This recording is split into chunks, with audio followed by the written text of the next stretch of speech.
चक्र का बाप।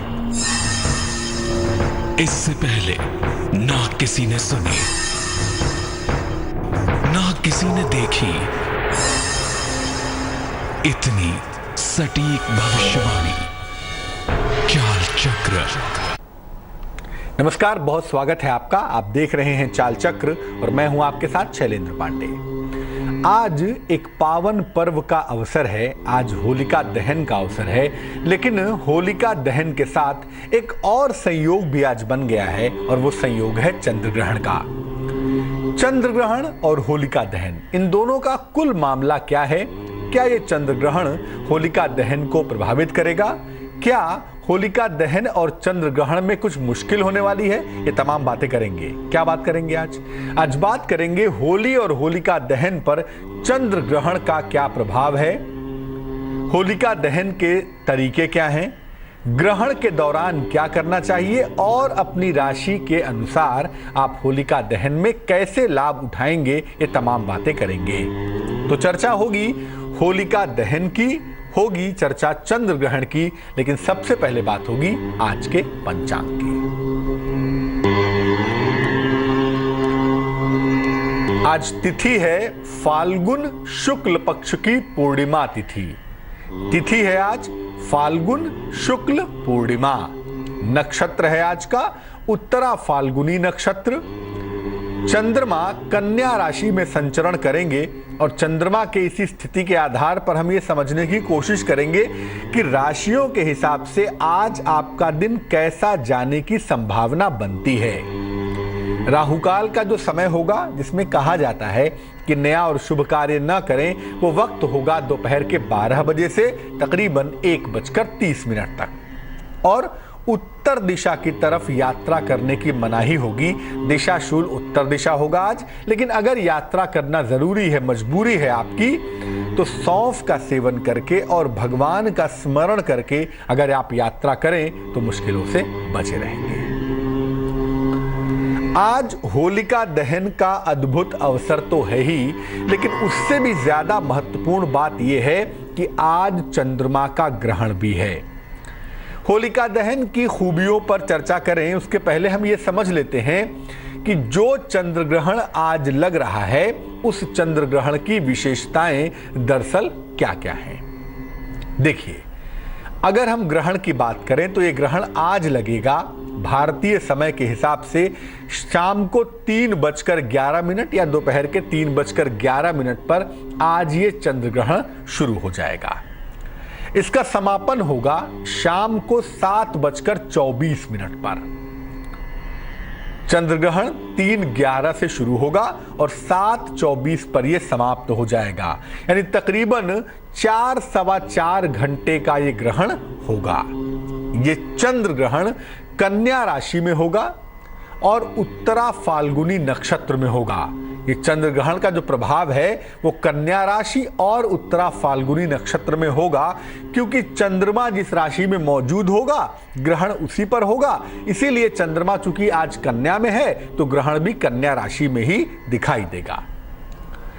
इस ग्रहण की एक और खास बात यह है कि चंद्रमा बुध और सूर्य से दृष्ट होंगे, यानी चंद्रमा और सूर्य तो समसप्तक होंगे ही। पूर्णिमा की तिथि है आज और पूर्णिमा पर हमेशा चंद्रमा और सूर्य बिल्कुल आमने सामने होते हैं, समसप्तक होते हैं। इसीलिए आज चंद्रमा और सूर्य तो आमने सामने होंगे ही, इसके अलावा चंद्रमा के सामने बुध भी होंगे, यानी चंद्रमा पर बुध की और सूर्य की दृष्टि होगी और ये एक बहुत अनूठा सा कॉम्बिनेशन बनेगा।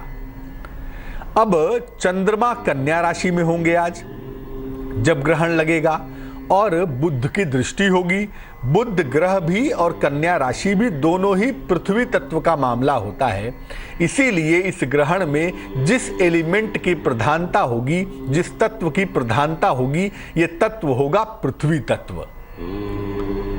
चंद्रमा के या किसी भी ग्रह के मूलतः 2 ग्रहण होते हैं, एक प्रच्छाया ग्रहण जिसको मूल ग्रहण कहते हैं और एक उपच्छाया ग्रहण जिसको सहायक ग्रहण कहते हैं। ये ग्रहण जो आज लगेगा ये चंद्रमा का उपच्छाया ग्रहण है, ये मूल ग्रहण नहीं है। उपछाया ग्रहण की भूमिका क्या होती है? उपछाया ग्रहण को आप नंगी आंखों से नहीं देख सकते। उसके लिए आपको किसी इंस्ट्रूमेंट की, यंत्र की, वेधशाला में जाकर देखने की आवश्यकता होती है। उसको सामान्य आंखों से नहीं देख सकते। जो प्रछाया ग्रहण होता है, जो मूल ग्रहण होता है, उसको आप खुली हुई आंखों से, नंगी आंखों से देख सकते हैं। अब आपके दिमाग में, आपके जेहन में यह प्रश्न जरूर आ रहा होगा और बहुत सारे लोग इस प्रश्न को उछाल भी रहे हैं कि भैया आज ग्रहण है, इसलिए होलिका दहन के परिणाम अच्छे नहीं होंगे, होली खेलने में ये सावधानी बरतनी है। तमाम तरह की बातें लोग आपके मन में डाल रहे होंगे कि आज होलिका दहन है, इसीलिए इस पर ग्रहण का संयोग अच्छा नहीं होगा, सुंदर नहीं होगा और इसका बुरा असर पड़ेगा होलिका दहन पर भी और होली पर भी। क्या असर होगा भाई? देखिए, मैं बता दूं कि ये ग्रहण चूंकि उपछाया ग्रहण है, इसलिए सामान्य रूप से नहीं देख सकेंगे आप जब आकाश मंडल की तरफ देखेंगे तो आपको सामान्यतः चंद्रमा में कोई डिस्टरबेंस नहीं दिखाई देगी, क्योंकि ये उपछाया ग्रहण है। वैसे भी ये मान के चलिए कि उपछाया ग्रहण बहुत शक्तिशाली नहीं होता। ज्योतिष कहता है या धर्मशास्त्र कहते हैं कि जब ग्रहण किसी स्थान पर दिखाई देता है तभी उस ग्रहण का उस स्थान पर प्रभाव पड़ता है या उस ग्रहण से संबंधित धार्मिक कर्मकांडों का पालन करना चाहिए या उस ग्रहण से संबंधित नियमों को मानना चाहिए। ऐसा तब करना चाहिए जब ग्रहण उस स्थान पर दिखाई दे। अब चूंकि उपछाया ग्रहण है तो उपछाया ग्रहण तो दिखेगा ही नहीं, भारत में विजिबल होने के बावजूद सामान्य रूप से नहीं दिखाई देगा। तो जब सामान्य रूप से भैया उपछाया ग्रहण दिखेगा ही नहीं, तो आप ये कैसे समझ सकते हैं कि ये किसी धार्मिक कर्मकांड के लिए महत्वपूर्ण है? यकीनन ये किसी भी धार्मिक कर्मकांड के लिए महत्वपूर्ण नहीं है और इसमें किसी भी परहेज की जरूरत नहीं है, किसी भी सूतक का पालन करने की आवश्यकता नहीं है। जैसा कहा जाता है कि जब ग्रहण लगे तो भोजन मत करिए, ग्रहण लगे तो भगवान का स्मरण करिए, ग्रहण लगे तो भैया गर्भवती महिलाओं को सतर्क हो जाना चाहिए, ग्रहण लगे तो सोना नहीं चाहिए, भोजन में तुलसी के पत्ते डाल देने चाहिए, तमाम तरह की बातें। इस तरह के किसी भी परहेज का या सूतक का पालन करने की आवश्यकता आपको बिल्कुल भी नहीं है आज, क्योंकि ये ग्रहण सामान्य रूप से विजिबल होगा ही नहीं। तो जो चीज सामान्य रूप से विजिबल नहीं होगी, शास्त्रानुसार उस चीज का कोई भी प्लस माइनस इफेक्ट नहीं पड़ेगा आपके ऊपर। इसीलिए आपको किसी भी परहेज या सूतक का पालन करने की जरूरत नहीं है। और इस चंद्र ग्रहण का जो आज लग रहा है शाम को 3:11 से 7:24 तक, इसका आज के होलिका दहन पर या कल जो होली खेली जाएगी उसकी शुभता पर कोई असर नहीं पड़ेगा। 0% भी होलिका दहन या होली पर इसका असर पड़ता हुआ नहीं दिखाई देगा। लेकिन एक बात बता दूं, ग्रहण की जो घटना होती है, चाहे वो प्रछाया ग्रहण की होती हो, चाहे वो उपछाया ग्रहण की होती है, जो ग्रहण की घटना होती है ना, वो घटना तो विशेष होती ही है अपने आप में। सूर्य, चंद्रमा और पृथ्वी का संबंध तो बनता ही है। इसीलिए इस रिलेशन की वजह से, संबंध की वजह से, अगर आप ग्रहण के दौरान कुछ विशेष तरह के उपाय करें, कुछ विशेष तरह के मंत्रों का जप करें, तो आपको फायदा हो सकता है। यानी आज जहां डरने की बात लोग कर रहे हैं, डरने की आवश्यकता नहीं है, बल्कि आज खुश होने की आवश्यकता है, क्योंकि आज आपके पास 2 बड़े मौके हैं। एक ग्रहण का समय है जब आप अपनी समस्याओं को दूर कर लेंगे, ईश्वर उन समस्याओं को ग्रहण कर लेगा, और एक होगा होलिका दहन का समय जब आपकी समस्याएं दहन हो जाएंगी, जब आपकी समस्याएं समाप्त हो जाएंगी, उस होलिका की अग्नि में जल जाएंगी। यानी आज एक बड़ा ही शानदार मौका है, 2 बड़े अच्छे मौके हैं जब आप अपनी मुश्किलों को दूर कर पाएंगे। तो बजाय ग्रहण से डरने के, आपको ग्रहण के दौरान कुछ काम आज करने चाहिए। अगर आप ना करें तो हमारी तरफ से कोई दबाव नहीं है, आप मत करिए, जो मन करे सो करिए। लेकिन अगर आप ये चाहते हैं कि ग्रहण के दौरान या ग्रहण काल से आपको फायदा हो सके, तो आपको ग्रहण के दौरान कुछ कार्य जरूर करने चाहिए। क्या कार्य है? पहला कार्य है जलीय आहार आपको लेना चाहिए।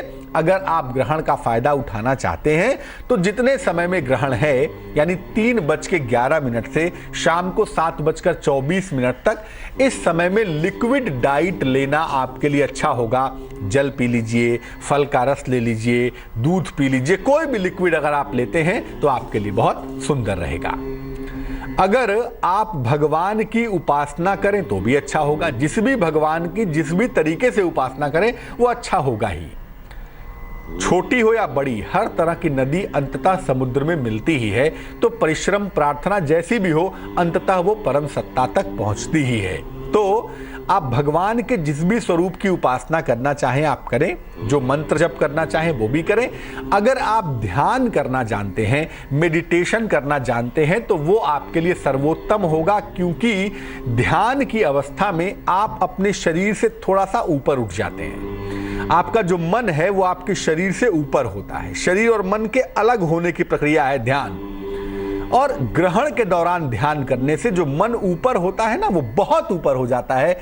उस समय वो अनुभव हो जाता है जो अनुभव सामान्य दशाओं में नहीं होता।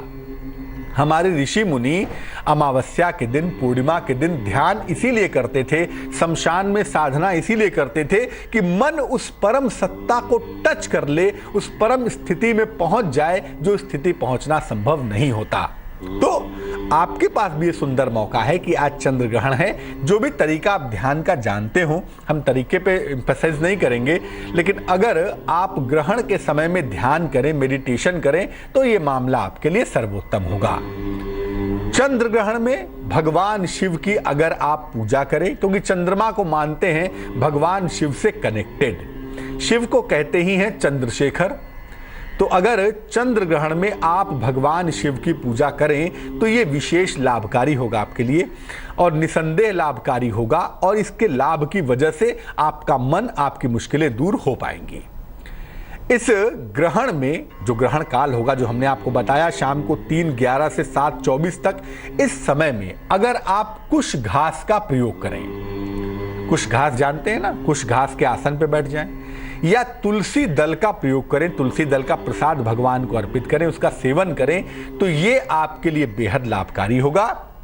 लेकिन जो काम जरूर करना है वो ये है कि जब ग्रहण समाप्त हो जाएगा आज शाम को 7:24 पर, उसके बाद स्नान करिएगा और उसके बाद दान करिएगा। ग्रहण के बाद अगर आप स्नान करें, अगर आप दान करें तो आपके लिए बेहद अच्छा होगा, बहुत शुभ होगा। तो अभी तक हमने जाना कि ग्रहण में क्या करना चाहिए जो आपके लिए बेहद शुभ होगा, बहुत अच्छा होगा।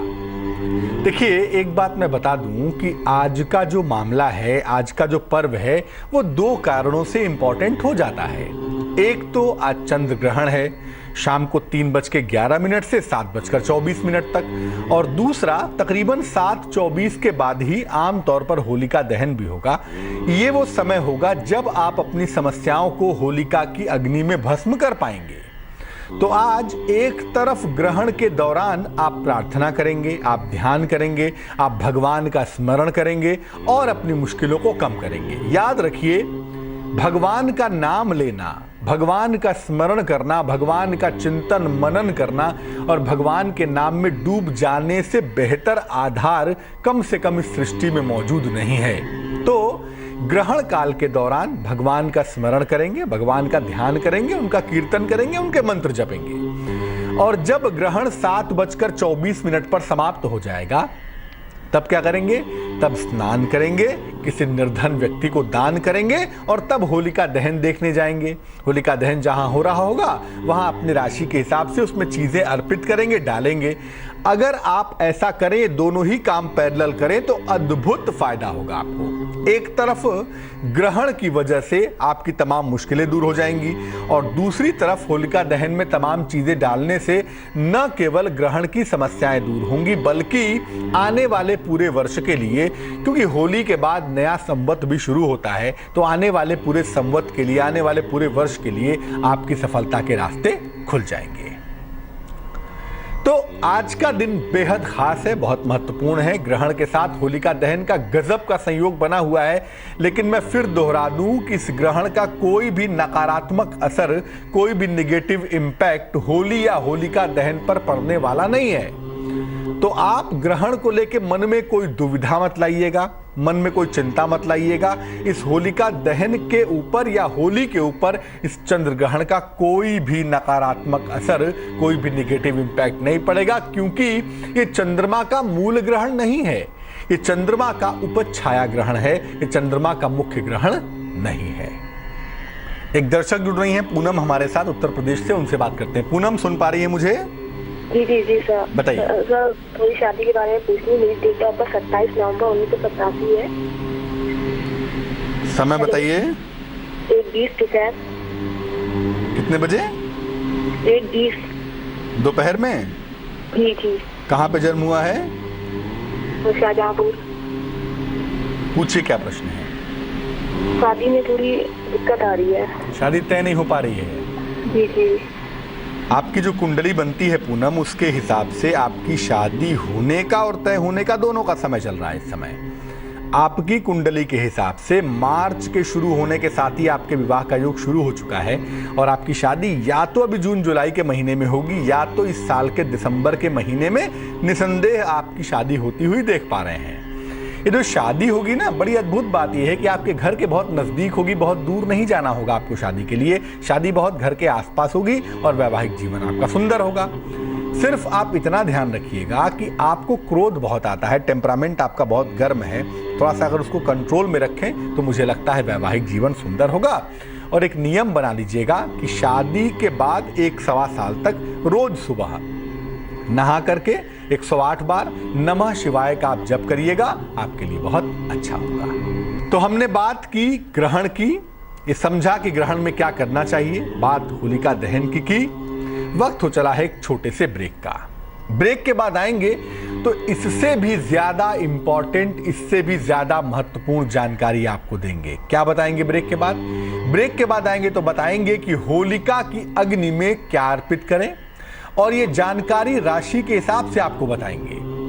होली पर चंद्र ग्रहण का प्रभाव क्या है, आपकी होली कैसे शुभ होगी, यानी इस ग्रहण का आपकी राशि पर क्या असर पड़ेगा ये बताएंगे। साथ ही साथ ये बताएंगे कि होलिका दहन में ऐसा क्या अर्पित कर दें जिससे होली भी शुभ हो जाए और ग्रहण का अगर कोई निगेटिव इंपैक्ट राशि के ऊपर पड़ने वाला है तो वो ना पड़े। ये तमाम बातें करेंगे एक छोटे से ब्रेक के बाद।